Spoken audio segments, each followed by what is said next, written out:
Sebelum videonya berlanjut, silahkan teman-teman tekan tombol subscribe, like, dan tinggalkan komentar kamu di bawah.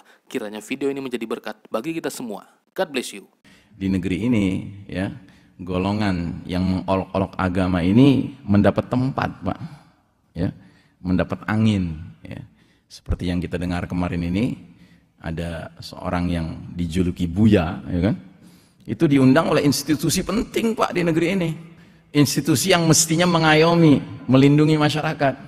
Tapi justru mengundang pemuka agama, quote unquote, yang isi ceramahnya justru menanamkan keraguan umat terhadap Islam. Isi ceramahnya bukan memuliakan Nabi Muhammad SAW, tapi makin menghina Nabi Muhammad SAW. Jadi ini dahsyat sekali, Pak. Anda jangan pikir itu perkara ringan, Pak. Itu perkara berat. Dan beratnya itu dua, isi ceramahnya dan di mana dia ceramahnya. Karena di mana dia ceramahnya itu seperti memberikan legalitas bahwa di negeri ini orang-orang yang mengolok-olok agama itu mendapatkan perlindungan hukum. Memangnya udah kehabisan ustadz, udah kehabisan pemuka agama, kok mesti yang diundang itu adalah yang menyatakan bahwa Khadijah radhiyallahu anha adalah orang Nasrani. Muhammad SAW bukan mengajarkan Islam, tapi mengajarkan salah satu sekte Nasrani.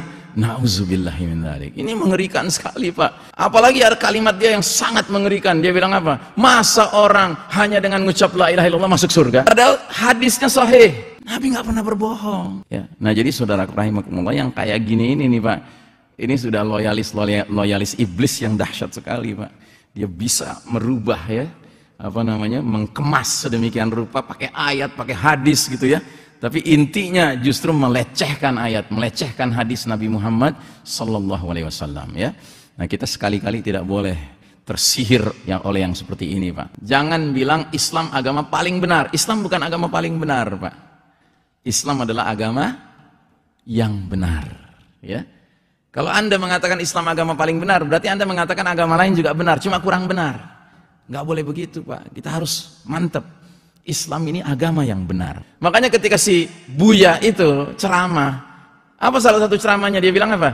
Ya, Nabi Muhammad SAW, ya, tidak pernah merasa benar. Ajib, kok bisa dia ngomong begitu? Nabi Muhammad tidak pernah merasa benar. Jadi nggak benar tuh kalau Nabi Muhammad bilang bahwasanya nanti yang masuk surga paling awal itu adalah umat Islam. Nggak benar. Ngeri, Pak.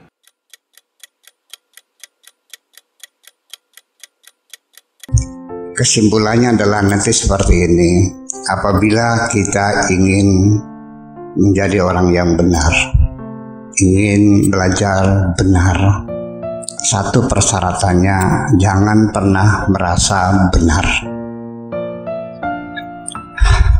Karena kalau orang sudah merasa benar, itu sudah tidak benar. Kemudian ditambah lagi, apalagi kalau orang itu merasa paling benar. Itulah makhluk yang paling tidak benar. Karena orang yang merasa paling benar itu berpotensi menyalahkan siapapun yang tidak sama apa yang dia yakini, dan dia akan bertengkar dengan siapapun yang berbeda pendapat. Dan di penghujungnya, orang yang merasa paling benar akan merasa mendapat mandat dari Tuhan yang bisa memaksa orang lain harus seperti apa yang dia yakini kebenaran. Inilah inti awal daripada radikalisme, memaksa orang lain harus seperti dirinya.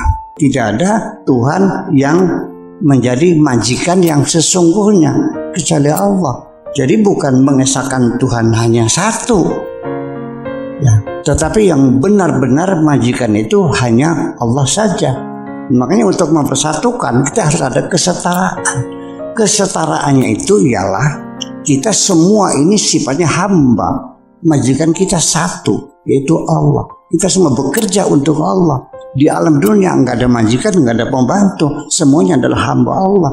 Kita semua berkata untuk ide-ide yang paling tertinggi adalah keadilan sosial dan supremasi hukum, yang sekarang disebut dengan amar ma'ruf dan nahi mungkar. Tetapi kemudian dalam perjalanan peradaban umat Islam ini bergeser menjadi ucapan la ilaha illallah menjadi kunci untuk masuk surga. Memang Nabi menjamin barang siapa yang mendukung persatuan dijamin masuk surga, mendukung persatuan. Sekarang menjadi barang siapa yang akhir ucapannya sebelum meninggal mengucapkan la ilaha illallah masuk surga. Sampai di dalam doa-doa setiap habis tahlil marhaban sebagainya, Allahumma ja'al akhir kalamina la ilaha illallah. Ya Allah, jadikanlah ucapan kami yang terakhir adalah la ilaha illallah. Berdasarkan ada hadis, barang siapa ucapan terakhir sebelum meninggal ketika nazah, ketika nyawa akan keluar, dia mengatakan la ilaha illallah, dijamin masuk surga. Kok jadi bergeser? Padahal di Al-Quran sendiri itu kita dikasih tahu ada informasi yang penting sekali, bahwa masuk surga itu bukan dengan ucapan. Memangnya Aladin, Bim Salabim, atau film Barbie kata-kata jereng gitu dari istana. Ya, surga itu dibayar dengan darah dan keringat, dengan nyawa. Iya, meninggalkan anak istri. Nah, terus jadi bagaimana? Ya itulah kenapa jadi bergeser.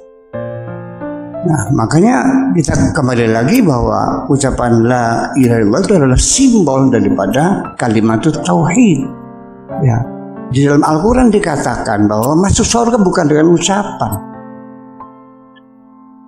Tuhan mengatakan begini, am hasibtum am tadkhulul jannata, apakah engkau menduga engkau bisa masuk surga? Walamma ya'tikum matsalul ladzina khalau min qablikum, kamu tidak bercermin kepada mereka yang telah mendahului kamu. Masatu musarra'u wa dharra'u, mereka menderita, mereka sengsara, berjuang membela kebenaran. Masa dengan ucapan masuk surga? Ini kan sudah jelas sekali. Islam belum pernah sempurna. Dan Nabi mengatakan bahwa tidak akan pernah sempurna, akan dilanjutkan oleh generasi kita setelah itu. Siapa yang meneruskan? Al-ulama. Makanya al-ulama warasatul anbiya. Nah, kita yang meneruskannya. Dan tapi sayangnya ketika ada para ulama yang ingin meneruskan membangun persatuan, ingin berjuang, itu terburu-buru dihalalkan darahnya.